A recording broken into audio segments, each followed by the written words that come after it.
बिस्मिल्लाहिर्रहमानिर्रहीम। अस्सलाम वालेकुम। हेलो एवरीवन, कैसे हैं आप सब। मैं उम्मीद करती हूँ कि आप सब खैर खैरियत से होंगे। आज हम बना रहे हैं पालक और आलू वाले पकोड़े, जो कि रमज़ान की रेसिपी है, जो कि हर घर में हर कोई इसे हर रोज़ बनाना पसंद करता है।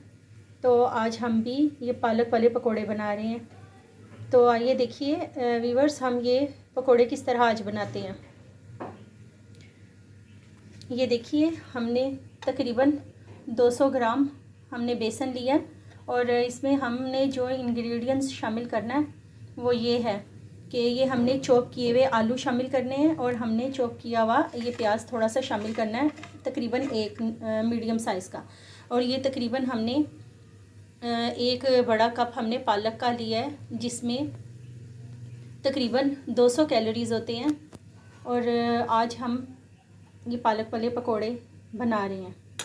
ये देखिए, हमने इसमें तकरीबन हाफ़ टी स्पून हल्दी का शामिल करना है और हमने इसमें तकरीबन 1 टीस्पून सूखा धनिया और ज़ीरा भुना पिसा हुआ शामिल करना है, क्योंकि ये बहुत ही ज़रूरी है शामिल करना। अगर हम ये शामिल नहीं करेंगे तो पकोड़े इतने क्रंच और क्रिस्पी नहीं बनेंगे। अब हमने इसमें तकरीबन हाफ़ टी स्पून नमक का शामिल करना है और तकरीबन हमने इसमें हाफ़ टी स्पून ही लाल मिर्च पाउडर शामिल करना है। लाल मिर्च अगर थोड़ी सी ज़्यादा भी हो जाए तो पकोड़े और भी ज़्यादा स्पाइसी बन जाते हैं। तो देखिए, अब हम इसमें ये आलू के कटलेट्स शामिल कर रहे हैं और ये हमने तकरीबन मीडियम ओनियन स्लाइस की तरह काटा है, ये हमने इसमें शामिल करना है। और हमने ये पालक ये हमने इसमें शामिल करनी है। और इसमें बहुत ही पालक में एनर्जी होती है और ये जब हम इसमें शामिल कर लेंगे तो हमारे पकोड़े हेल्थी भी बनेंगे और क्रिस्पी और स्पाइसी भी बनेंगे। इनको अब हमने मिक्स करना है सबको। ये देखिए व्यूअर्स, हमारा वो बर्तन छोटा हो गया था, इसीलिए हमने बर्तन चेंज किया है और हमने इसमें अच्छी तरीके से सारी चीज़ें मिक्स कर दी हैं।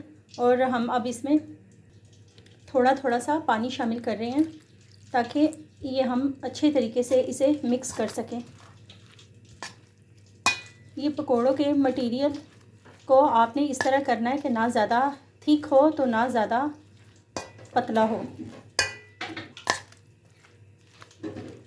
इसे आपने अच्छे तरीके से मिक्स करना है। ये देखिए व्यूअर्स, हमने ये सारे के सारे मटेरियल को अच्छी तरीके से मिक्स कर दिया और आप अगर चाहे तो ये तकरीबन 2 चॉप्ड की हुई हरी मिर्चें भी बीच में शामिल कर सकते हैं। और अगर आपको जितना मटेरियल कम लगे तो आप इसमें नमक मिर्च या हल्दी थोड़ी सी और शामिल कर सकते हैं अपनी रिक्वायर्ड के मुताबिक।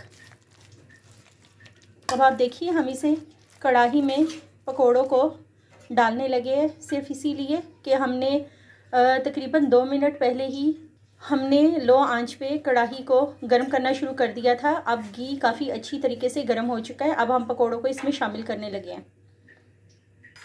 ये देखिए व्यूअर्स, ये पकोड़े इस तरह के हैं कि ये हम लोग इसे स्पून के साथ नहीं कर सकते। ये देखिए, हम इसको इस तरीके से इसमें शामिल कर रहे हैं और हमें इसी तरीके से ही इसे हाथों से ही शामिल करना है, क्योंकि ये वाहद पकोड़े है कि जिसे हम स्पून से नहीं कढ़ाई में डाल सकते।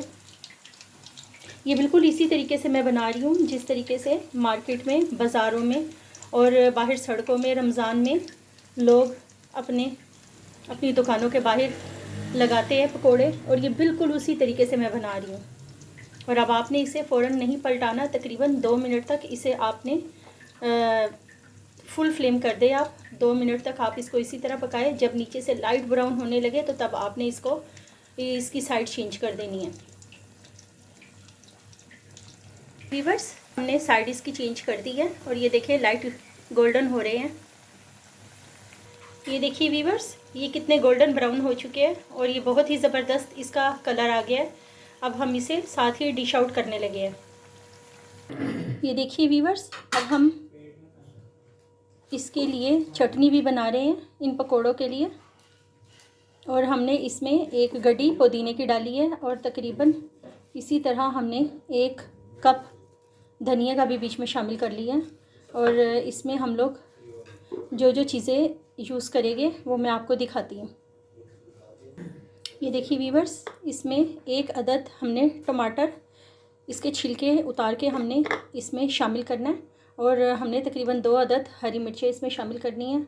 और हमने तकरीबन ½ टीस्पून लहसुन अदरक का भी बीच में हमने शामिल करना है। आप देखिए कि हमने इसमें तकरीबन ½ टीस्पून ही नमक का भी शामिल कर दिया हमने इसमें।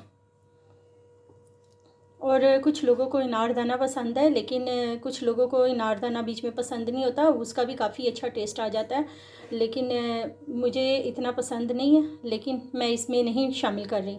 और ये कुछ थोड़ा सा चाट मसाला भी शामिल कर दिया मैंने इसमें। और आपने तकरीबन 1 लेमन स्क्वीज़ करके इसमें शामिल कर देना अच्छी तरीके से। पुदीने की ये बहुत ही आज डिलीशियस चटनी हम शामिल कर रहे हैं पकोड़ों के साथ। ये देखिए हमने इसमें ये भी शामिल कर दिया। अब हम इसे ग्राइंड करने लगे हैं। ये देखिए वीवर्स, हमने इसमें ज़्यादा से ज़्यादा 2 से 3 हमने स्पून पानी के ऐड करने हैं बीच में।